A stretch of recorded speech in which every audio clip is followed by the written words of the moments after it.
Hi, hello everybody. I'm Prof. Bunny and welcome sa ating online classroom tutorial.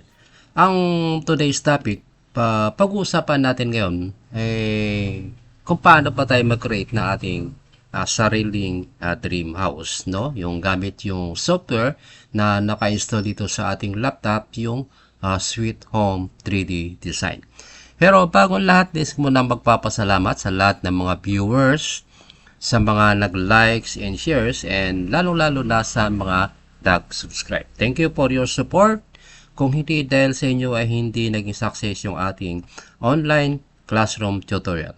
No, alam niyo naman na yung YouTube channel na ito was developed or was designed during the time of pandemic. Kaya ito para sa lahat.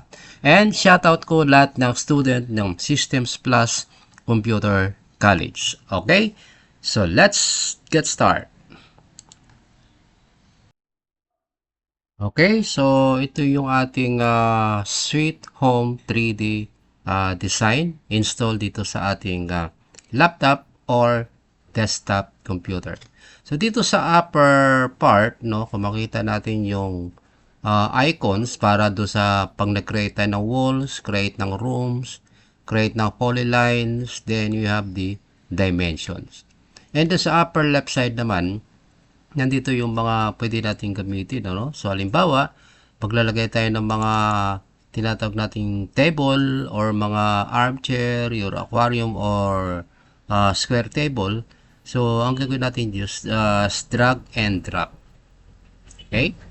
So, halimbawa, flat TV. So, gagawin mo lang, idadrag lang natin yun na siya dyan. So, meron na siyang TV, di ba? Edit, undo. So, halimbawa, glass door. So, ganun lang, no? Idadrag mo lang siya. Okay. So, ngayon, mag-create muna tayo ng wall. Click natin yung plus sign. Ito yung create walls. Without dimension lang muna. Right. So, hanggang dito, for example. Okay. So, dapat mag-met yung endpoint tsaka yung starting point. Okay. Kung makita natin dito guys sa ibaba, andito na rin yung ating pictorial view. No? Kaya lang medyo hindi siya makita. Okay. Lalagyan natin siya ng colors ngayon. So, click natin yung create rooms. Then, double click dito sa gitna. And from here, right click, modify room. Okay. So, lagyan natin siya ng floor. So, texture. Ang gagawin natin, for example, floor, red tiles. Then, hit OK. And sa display area or sa wall side around room, so click natin yung colors.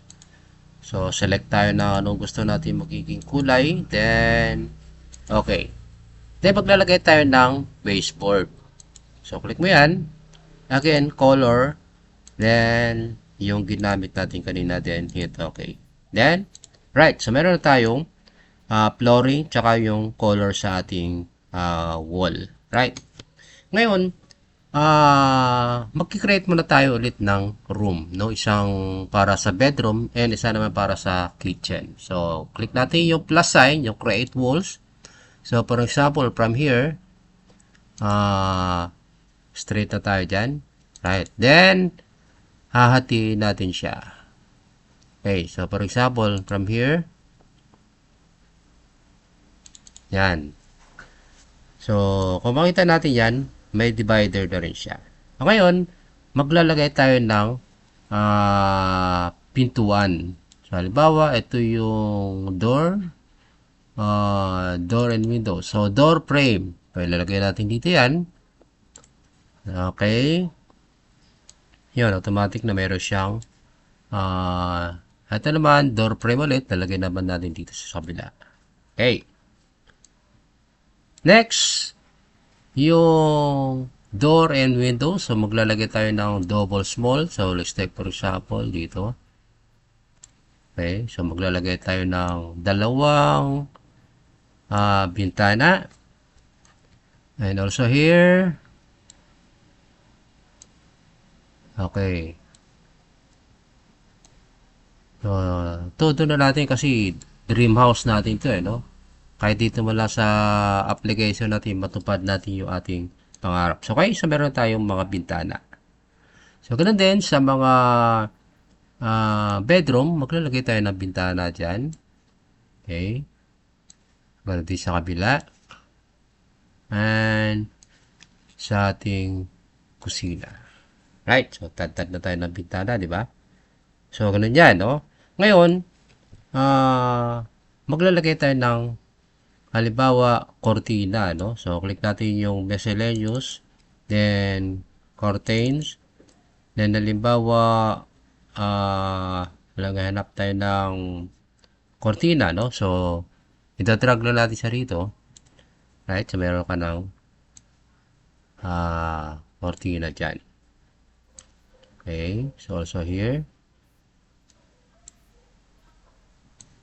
Okay.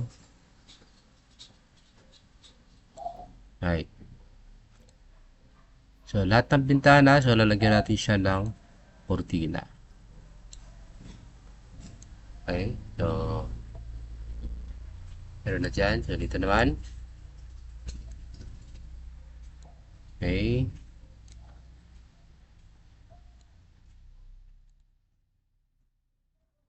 Right. So, scroll para doon sa zoom in and zoom out. Okay. Ngayon, maglalagay tayo ng, for example, yung sopa, di ba? Okay. So, maglalagay tayo ng sopa. So, lalagay natin dito sa bintana, malapit sa bintana, right? Then, yung ito naman,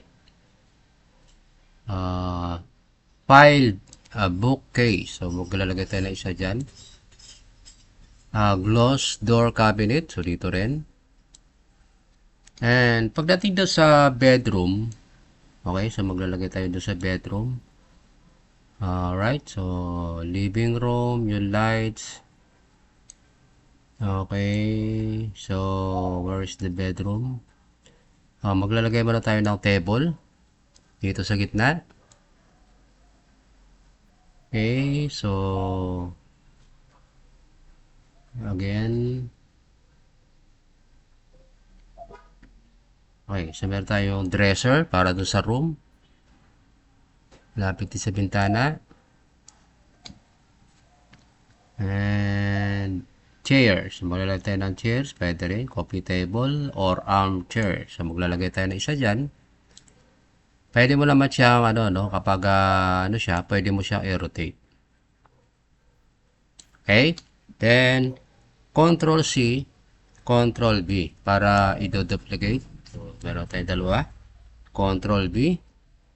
Ilalagay natin dito sa kabila. Then, same lang din yan. I-rotate natin siya.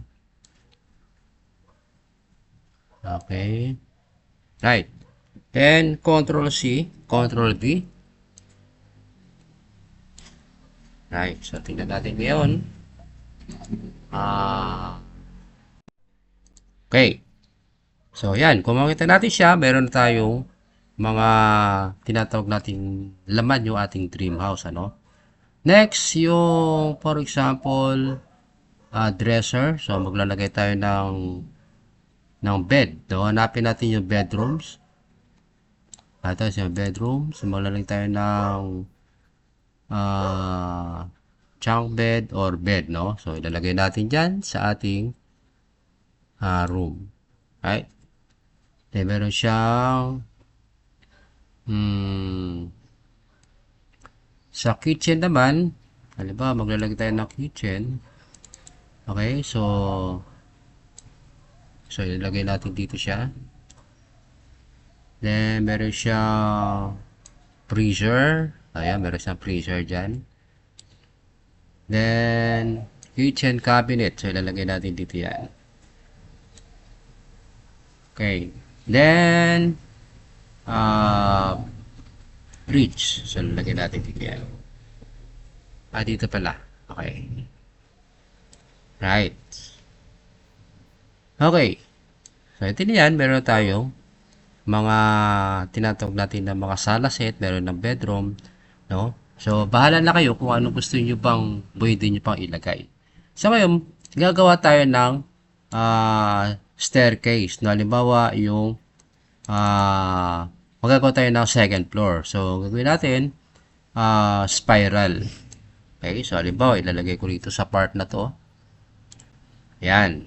So, ibig sabihin, dito tayo mag-start pag-aakit tayo ng second floor. Right. So, paano mag-create ng second floor? So, ito muna, no? Punta tayo ng plan, then levels, then add level. So, kung makita natin dito guys sa itaas, meron yung level 0 tsaka yung level 1. Okay? Ngayon, nakapag-create na tayo ng second floor. Ang gagawin natin guys, mag-create tayo ng wall. Okay? So, ipapatong lang natin dito guys doon sa ginawa natin kanina. Right? So, ganun natin siya ulit. Click. Then, also here. Okay? So, meron ka ng second floor. So, ulit, maglalagay tayo ng flooring. So, click natin ulit yung create rooms. Then, double click here. Kung ano yung ginawa natin kanina. So, ganun din. Right click. Modify rooms. Okay? So, texture. Lalagay ko ngayon is wooden floor. Okay. Then, yung mga walls. Okay. So, ang gagawin ko halimbawa, ito na siya, no? Ito naman yung pipiliin ko ngayon. Then, mag-add tayo ng baseboard, color, then also yung kulay natin kanina. Then, hit OK. And that's it. So, meron ka ng diba? So, nandito na yung ating second floor. Ngayon, ito na yung ating hagdanan, no? Yung staircase. So, ganun din, maglalagay tayo ng ating mga appliances kung anong gusto nating ilalagay, no? So, halimbawa, square table. So, maglalagay tayo ng square table dyan. Okay, so, same lang din yan. Maglalagay tayo ng ating sofa. Alright. Then, ganoon din. So, maglalagay tayo ng mga door and windows, no? Double small. So, same procedure lang. Kung ano yung ginawa natin kanina sa first floor. Okay. So, maglalagay tayo dyan. And also here. Dito naman. Alright. Okay. So, ngayon, ang gagawin natin, mag-create tayo ng walls. Ganun din. So, halimbawa, from here, okay, gagawa tayo ng hanggang dito. Right? So, lalagyan natin siya ng door frame. So, idadag mo lang siya, papunta dyan. Meron ka ng door frame. Okay? Ganun din. So, maglalagay tayo ng bed, no? Yung kaya dito tayo, no? Sa parang tulugan. Yan. Yan siya, di ba? Alright, then coffee table, so flat TV, glass door, so ganun din. Nasa diskarte niyan kung ano yung gusto nyo ilagay. So, bookcase dito sa loob. Right, so that's it, no? Nakagawa na tayo ng level 1, level 0, tsaka yung level 1. Ngayon, ang gagawin natin, 3D view, modify 3D, so wall transparency, so ang gagawin natin, no, kalahati lang para makita natin yung level 0, tsaka yung level 1. Then, okay. So, yun. So, kung makita natin guys, nandun yung ating ground floor and we have the second floor. No? So, ganun lang kasimple guys and how to use yung Sweet Home 3D design. So, ibabalik lang natin siya and modify 3D and pwede rin yung wall transparency. So, gagawin natin siyang invisible. Right? So, yun. Kung makita natin siya, eto na siya. Okay? Try natin siya ipalalakihan by scroll. Makita natin yung inside part ng ating dream house. So, na din yung first floor and the second floor. Okay? So, that's all guys. And thank you for watching. See you on my next tutorial. So, bye-bye.